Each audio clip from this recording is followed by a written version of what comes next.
You know the feeling. You're holding your phone, the screen is lit, and the last message, your message, sits there like a stone at the bottom of still water, unanswered, unacknowledged. And somewhere in your chest, a quiet catastrophe begins. You check again, nothing. You put the phone face down, pick it back up, check again, still nothing. And then comes the spiral, the stories you tell yourself at 2 a.m. The ones that feel like truth but are really just fear wearing a lab coat. Did I say something wrong? Are they mad at me? Have they moved on? Was I not enough? Here is what I need you to understand. And I need you to hear this not just with your ears, but with the deepest, truest part of you. The silence is not the problem. Your response to the silence is everything. Because right now, there are two people in this story. The person who stopped texting and you. And while you've been obsessing over their mind, their reasons, their narrative, you have completely abandoned your own. This is the paradox at the center of modern connection. The people we give the most power to are often the people who have done the least to earn it. You handed someone the keys to your emotional kingdom, your peace, your confidence, your sense of worth, and they didn't even know you had done it. That is what we are here to talk about today, not the psychology of the person who went quiet, not their attachment style, not their avoidant tendencies, not whether they saw your message and chose not to reply. What we are really going to examine is the psychology of you, the person who is sitting there waiting, unraveling. Because here is the hardest truth of all: the way you respond to silence tells you everything you need to know about the relationship you have with yourself. And for most people, for most of us, that relationship is broken, not because we're weak, not because we're flawed beyond repair, but because nobody ever taught us how to be our own anchor. Nobody told us that our value is not a number on someone else's screen. Nobody showed us how to sit in silence and feel whole, not hollowed. So today we rebuild that. We go deep, we go uncomfortable, we go real. Because the life you want, the version of you that is unshakable, magnetic, and finally free, lives on the other side of this conversation. Let's begin. Let's talk about what is actually happening inside your brain when someone stops texting you. Because this isn't just emotional turbulence. This is neuroscience. And once you understand the mechanism, you can interrupt it. Every time you receive a text from someone you care about, your brain releases dopamine, the neurochemical of anticipation, reward, and motivation. Researchers at MIT and Stanford have spent decades mapping this system. What they found is both fascinating and terrifying. Your brain doesn't just respond to the reward. It becomes addicted to the anticipation of the reward. This means that the act of checking your phone, the hope, the possibility, the maybe, is itself a dopamine hit, which is why you check, and check again, and check one more time. You are not weak. You are not pathetic. You are running a deeply ingrained neurochemical program that was designed, in part, by evolution. But here is the critical insight, the one that changes everything. You can rewire this. This is the science of neuroplasticity. Your brain is not fixed. It is not static. Every thought you think, every habit you reinforce, every behavioral pattern you repeat, you are literally reshaping the neural architecture of your mind. The axons strengthen, the synaptic pathways deepen. What was once a compulsive loop of checking, waiting, and crumbling can become a discipline of self-return. Every time you choose not to check your phone, every time you redirect your attention from their silence to your purpose, you are laying down new neural track. Slowly, brick by brick, you are building a different brain, a brain that is not a slave to external validation. Psychologist John Bowlby, the father of attachment theory, established something that has since been confirmed by decades of clinical research. The way you respond to emotional unavailability in adulthood is almost always a mirror of your earliest experiences of connection. If you learned, as a child, that love was inconsistent, that attention came and went, that closeness could be withdrawn without warning, then your nervous system encoded a survival program. Monitor for signs of abandonment, and when the signal drops, sound the alarm. This is why some people can look at an unanswered text and shrug, and why others, maybe you, cannot breathe. You are not overreacting. You are reacting from a wound that existed long before this person ever entered your life. The good news, the revolutionary good news, is that attachment patterns are not destiny. Research by Dr. Mary Main at Berkeley demonstrated what she called earned security, the ability to move from an anxious or avoidant attachment style to a secure one, through conscious self-awareness, therapeutic work, and the development of what she termed a coherent narrative about your own life.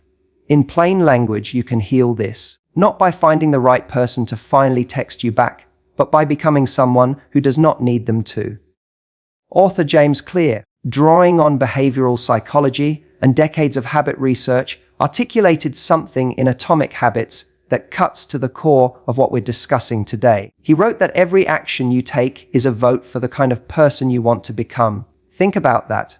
Every time you spiral into anxiety over a text, every time you compromise your dignity by triple messaging someone who has gone quiet, every time you abandon your own needs to chase someone else's attention, you are casting a vote. And that vote says, I am someone who is not enough on my own.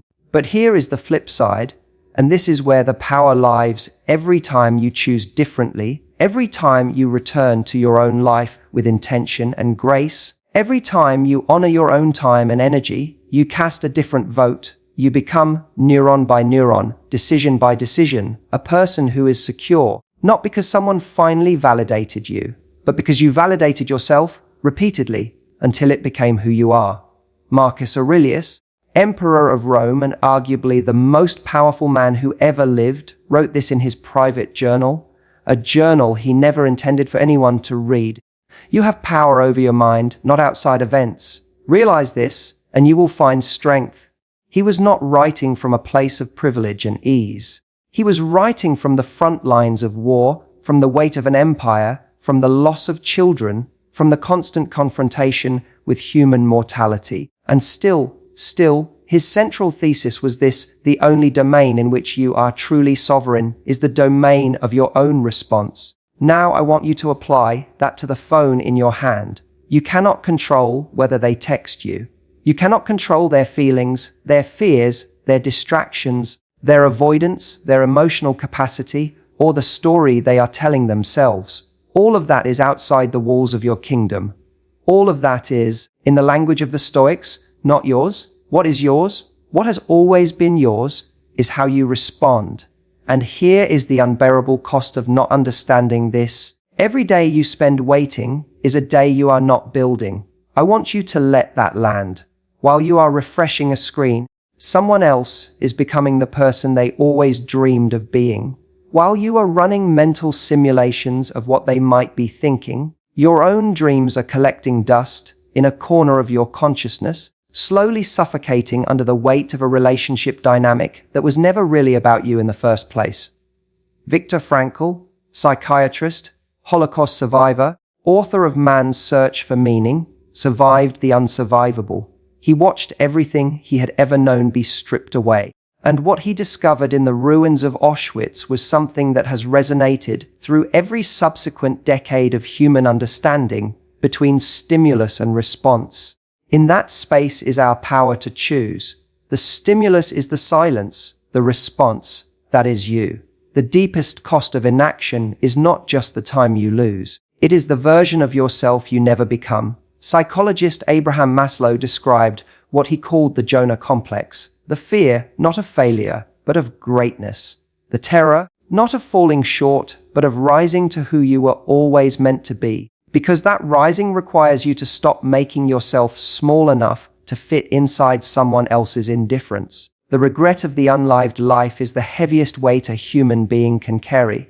Not the regret of things done, but things never attempted, the love never expressed, the ambition never pursued, the version of yourself that existed only in potential because you kept waiting for someone else to tell you that you were ready. You are not waiting for a text back. You are waiting for permission to live. And I am here to tell you the permission has already been granted. It was always yours. Let's get concrete. Let's get operational. Because inspiration without architecture is just emotion. An emotion without direction dissipates. Here are the 6 disciplines that will transform you from someone who waits to someone who builds.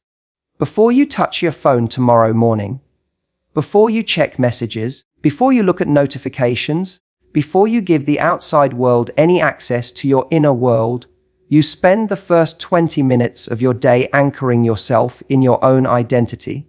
This looks like this: 5 minutes of stillness, no screens, no noise, just you breathing, reminding your nervous system that you are safe. Then 5 minutes of written intention, not a to-do list, but an identity statement. Who am I today?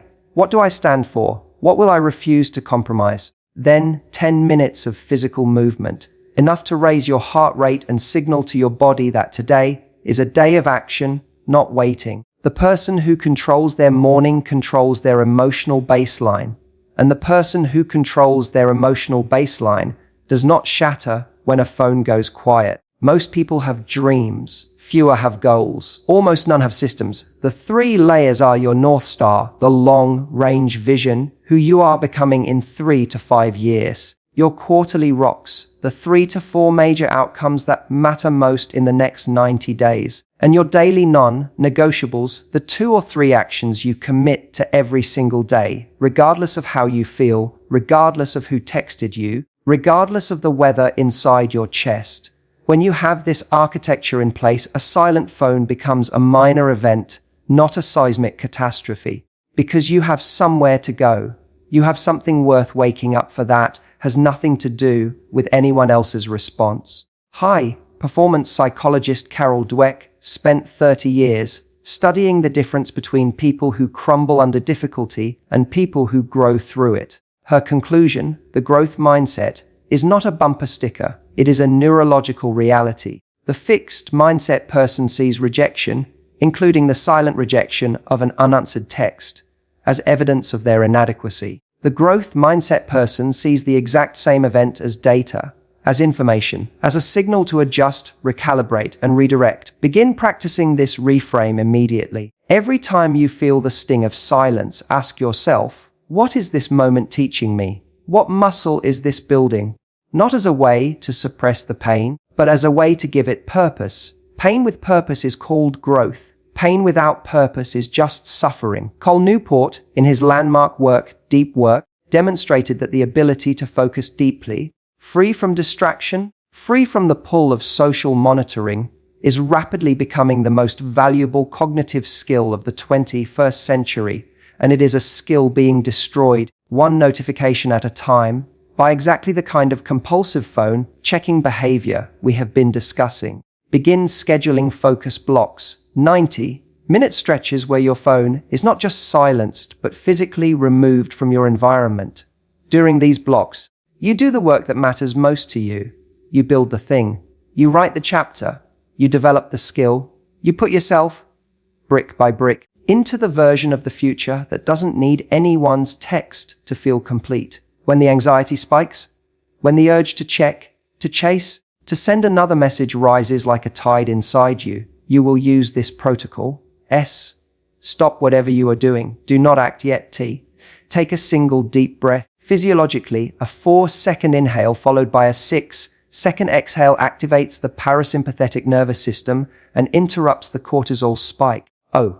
Observe what you are feeling without judgment. Name it. This is anxiety. This is the fear of being unseen. P. Proceed with intention, not impulse. This 4-step cycle, practiced consistently, begins to rewire the reactivity loop in your brain.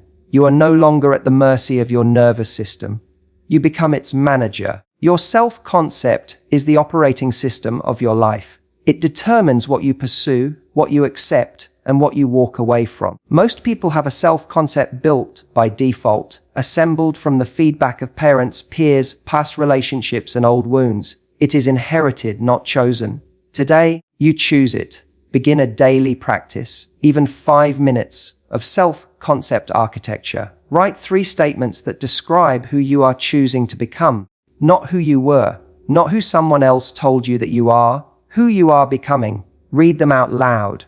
Embody them. Act in alignment with them throughout the day. The self-concept does not solidify overnight, but it solidifies, And once it does, the silence of someone who chose not to text back no longer has the power to define you. We have arrived at the moment that matters most, not the end of a video, but the beginning of a decision. Everything I have shared with you today, the neuroscience, the philosophy, the systems, the disciplines, none of it means anything unless you make one choice right now, not tomorrow, not after you see whether they text back. Now, the choice is this: are you going to keep outsourcing your worth to someone else's willingness to reply? Or are you going to take your own life back? Here is your commitment structure, 3 anchors to lock this in. Right now, or within the next hour, write this sentence and say it aloud. I am someone who does not need external validation to know my own worth. My peace is not conditional on anyone's response to me. Write it, say it, mean it. Repeat it daily until it is not an affirmation. It is simply who you are. For the next 30 days, every time you feel the urge to check your phone for that message, redirect that energy into something that builds you. A page of writing, 10 minutes of exercise, 1 step forward on the project that matters most. At the end of 30 days, you will not only have broken the loop, you will have built something real, and what you've built will remind you, with every glance, that you were never really waiting for a text. You were waiting to start living. Tell one person in your life, one person who has your back, what you are committing to, not for accountability as pressure, but for accountability as witness. Because when someone else sees you choosing yourself, it becomes harder to choose yourself. There is a line that has stayed with me for years. It does not belong to any single voice. It has been earned by every human being who ever chose to keep going when the easier path was collapse. The goal is not to be perfect, but to be relentless, not perfect in love, not perfect in healing, not perfect in the execution of everything I've shared today, but relentless in your return to yourself, relentless in the rebuilding, relentless in the choosing, every day, in every quiet moment, of your own worthiness. The person who stopped texting you, they are not the villain of your story. They are not even the main character. They are, at most, a catalyst, a pressure that forced something to the surface that needed to come up. What came up is the question of how much you love yourself, of whether you have been the most consistent presence in your own life, or whether you have been waiting for someone else to play that role. That role has always been yours. So here is what I want you to do right now, before you close this video, before you pick up your phone for the 100th time. I want you to look at yourself, whatever that means to you in this moment, wherever you are, and make a promise, not to find someone who texts back faster, not to be less available, more mysterious, better at playing games. A promise to yourself, to your own becoming, to the version of you that has been patient and quiet and waiting, not for a text, but for you to finally show up for them. That version of you deserves your full attention. They always have. If this video reached something real in you, share it with one person who needs to hear it. Not to go viral, but because the person you're thinking of right now, the one who came to mind when I said that, they need this more than they'd ever say out loud. And subscribing means you'll be here for the next one. Because this conversation, the one about becoming someone you don't have to wait for anyone to validate, is just getting started.